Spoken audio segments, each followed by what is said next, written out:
Ишсиз жүргөн жаштарга жакшы мүмкүнчүлүк. Эмгек министрлиги 18 жаштан 35 жашка чейинки курактагы жаштарды жумуш менен камсыздоодо жаңы долбоор баштады. Мындагы эң негизги артыкчылык стажировка учурунда министрлик акы төлөп турат. Ошо стажировка өткөндө министрлик тарабынан бул жаштарды колдоо. Бул айлык маяна эмес, бул ошо колдоо учурунда. Анткени жок дегенде ошо жумушка барып келгенге жол керек кетет, тамак аш кетет. Жок дегенде ошол жагын жаап, министрлик тарабынан колдоо көрсөтүлүп, ал эми эң негизги бул жага тажрыйба алыш керек да жаштар. Тажрыйба алгандан кийин аларга эртеңки күнү ошо ишке орношконго мүмкүнчүлүктөрү жогорулайт. Ошол эле ишканага жумушка орношуп калганга мүмкүнчүлүгү болот.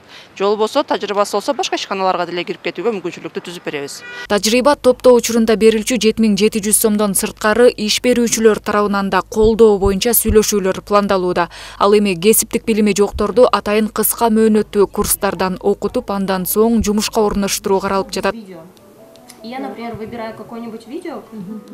Сабира Түлөнбай кызы эл аралык мамилелер адистигинде окуйт. Учурда буга кошумча дагы бир кесиптик билим алууда. Кыска мөөнөттүү курсту аяктаган соң жумуш караштырмак. Эми мамлекет сунуштап жаткан долбоорду угуп катышып көрүүнү көздөөдө. Азыркы учурда 3-курста окуйм, ошол эле убакта СММ, биолография, таргет ошол жакта окуп жатам. Эмнеге дегенде бул азыр кесип аябагандай бүт жерде керек болуп жатат. Кандай гана бизнес болбосун, кандай гана нерселер болбосун, бардык жер азыр телефон, ошол жөнүндө өнүгүп жатпайбы? Ошол стажировка кылып атса, мисалы ал жөнүндө төлөп жатса дагы кандайдыр бир практика өзүбүзгө да плюс, аларга да плюс, эки жакка тең жакшы нерсе болот. Бүгүнкү күндө эмгек рыногундагы эң суроо талаптуу кесиптер жеңил өнөр жай, курулуш, тейлөө жана IT тармактарында. Андыктан адистик алууда бул багыттарды эске алуу дурус. IT тармакта көп калуучулар болуп атат.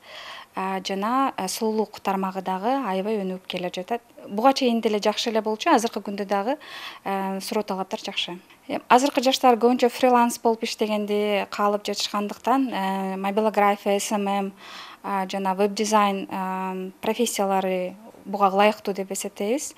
Жана видеомонтаж профессиялары. Ушул профессиялардын ээлери фриланс болуп, бир жерге байланбай иштер таап кете алат да, жумуш таап кете алат. Азыркы тапта жумушсуз деп катталган жаштардын саны 20 миңден ашат. Мунун ичинен долбоор алкагында 3 миңге жакын адам жумуш менен камсыз болгону турат. Эмгек рыногунда анализ жүргүзгөн жатабыз. Анализдин алкагында биздин ошо пилоттук 8 шаар жана 15 районду талдап алдык. Ошол жерлерде кайсы кесиптер талап, кайсыл багыттарда, ага кандай стандарттар керек ошол жерге иштегенге, ошону талдап алып, андан кийин бизге кайрылган жаштарды 6 айга чейин ошол иш берүүчүлөргө жолдомо берип, ошо стажировкадан өтүп, ошо алган билими боюнча тажрыйба алсын деген максатта жолдоп жатабыз. Анан бул жерден биз иш берүүчүлөр менен да иш алып барабыз. Бул долбоордун алкагында алардын мүмкүнчүлүктөрүнө жараша, ушул биз төлөп бераткан маянага кошумча дагы каражаттары, шарттары болсо, кошумча төлөп берүүгө мүмкүнчүлүк түзүп бериңиздер деп ошол боюнча да иш алып барабыз. Учурда 651 миң кыргызстандык дүйнөнүн 33 өлкөсүндө иштеп окуп жатат. Чет жактагы мекендештердин басымдуусу жаштар. Долбоор дал ушул миграция агымын азайтууга, жумушсуздукту кыскартууга багытталган. Ал эми бул жаатта кененирээк маалымат алуу үчүн Эмгек министрлигинин аймактык бөлүмдөрүнө кайрылууга болот. Нурайым Бейшеналиева, Жумабай Исманалиев, УТРК Чүй.